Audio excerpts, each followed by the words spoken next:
During the Cold War, the Soviets experimented with psychics to spy on U.S. military targets. To counter this, the Pentagon assembled its own team of psychic warriors. Codenamed Operation Grillflame, an elite U.S. intelligence unit was trained in a top-secret technology. They collected information about enemy weapons, operations, and strategies, using only their minds. When the Cold War ended, funding was cut and the group disbanded. Fighting to save the technology from being lost forever, one general and one officer ushered it out of the military and into the private sector. The technology they saved was called technical remote viewing. The company they founded was Scitec.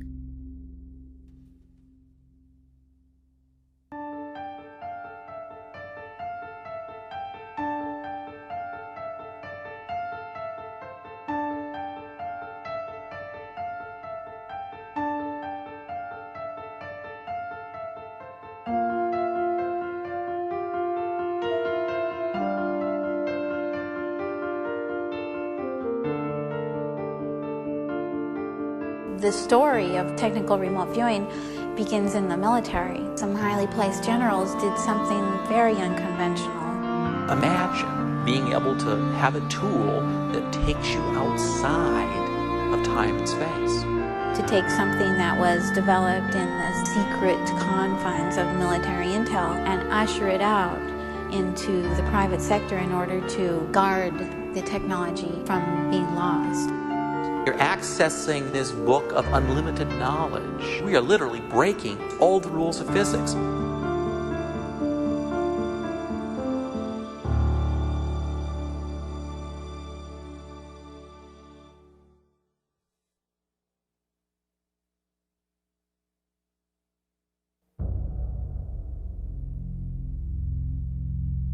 In a secret location known only to its members, Scitec's Special Operations Team meets.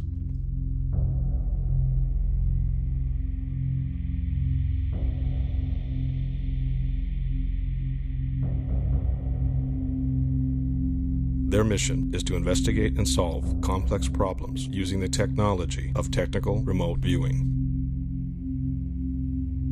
Patterned after the U.S. military's top-secret intelligence unit, the Scitec team is an elite group of the world's best technical remote viewers. Each member was carefully chosen for their expert remote viewing skills, along with complementary sets of personal and professional experiences. The team is led by Scitec's Dane Spotts and Joni Duruff, both expert technical remote viewers. Their job is to manage team projects, create target queues, assign tasks, and analyze session data. To protect their privacy, team members do not use real names. Instead, each uses a code name. X is an expert financial analyst. His many years of professional experience, combined with highly refined remote viewing skills, brings an invaluable perspective to the team.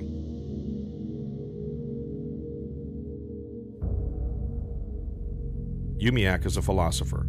His study and analysis of the human condition have given him a unique understanding of life, bringing insight and balance to the team.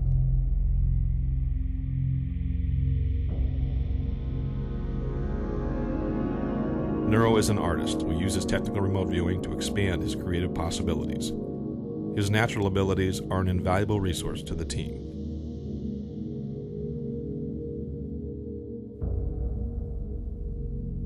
KP spent many years in law enforcement. His investigative skills, combined with his professional experience, balance the team's data collection and analysis capabilities.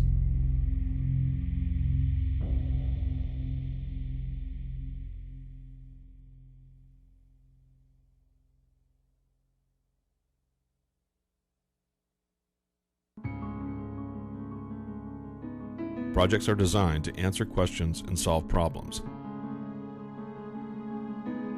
When a project is created, a series of target queues is generated, each queue designed to move the team closer to answers and solutions. Working in the blind, Each member of the team does not know what the project targets are. This ensures integrity of the data they collect by eliminating preconceived ideas. They work alone, applying their remote viewing skills to a random set of 8 numbers. These numbers bookmark the data so it can be collected using a specific set of protocols. After each session, the team meets to present and analyze their data.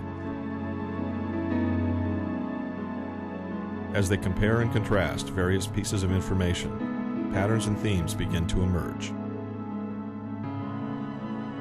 Like a complex jigsaw puzzle, they fit the pieces together, trying to make sense of the data. After many sessions and careful analysis, questions are answered and conclusions drawn.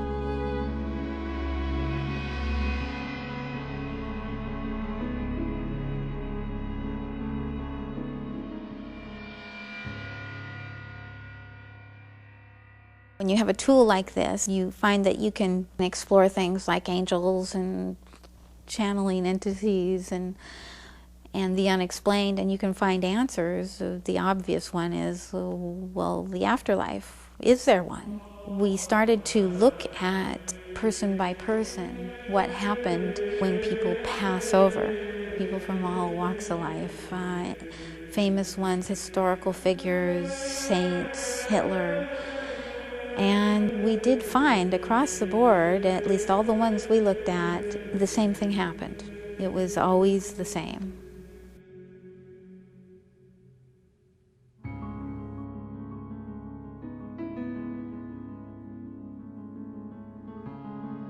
Each member of the team focused on targets that were unknown to them. Again, all they were given was a random set of 8 numbers.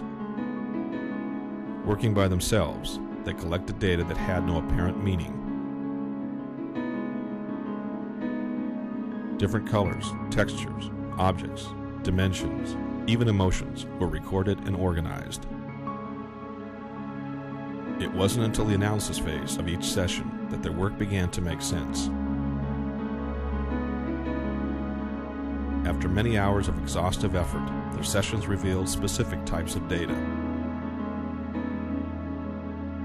The complex jigsaw puzzle was slowly pieced together, and the team became witness to an amazing series of events. As the drama unfolded in front of them, the realization of what they had discovered inspired awe and reverence.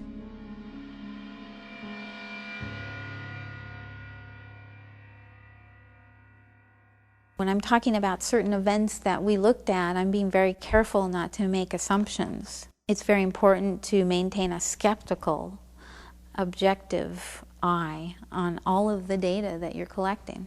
Because we're dealing with something that is so far out of our thesaurus and our template of living that we realize that we're using our own limited interpretation to try to define something that is almost beyond our comprehension.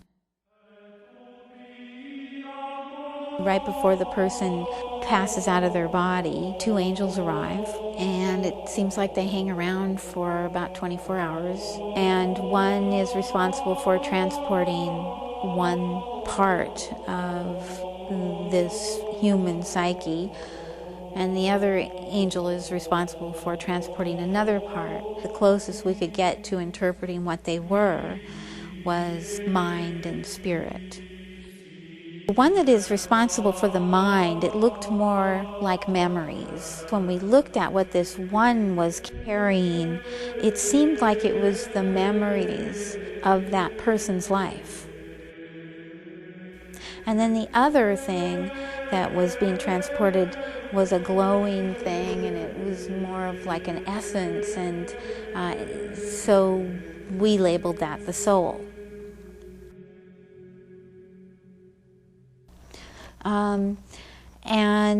Then they go off and go to another place and put these 2 pieces back together.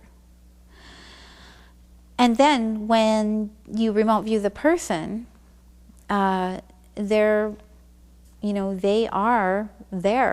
They are still themselves. They still have their same identity. It seems as though they're, still consciously themselves. They're just somewhere else with a different kind of body in a different world that we really just couldn't comprehend.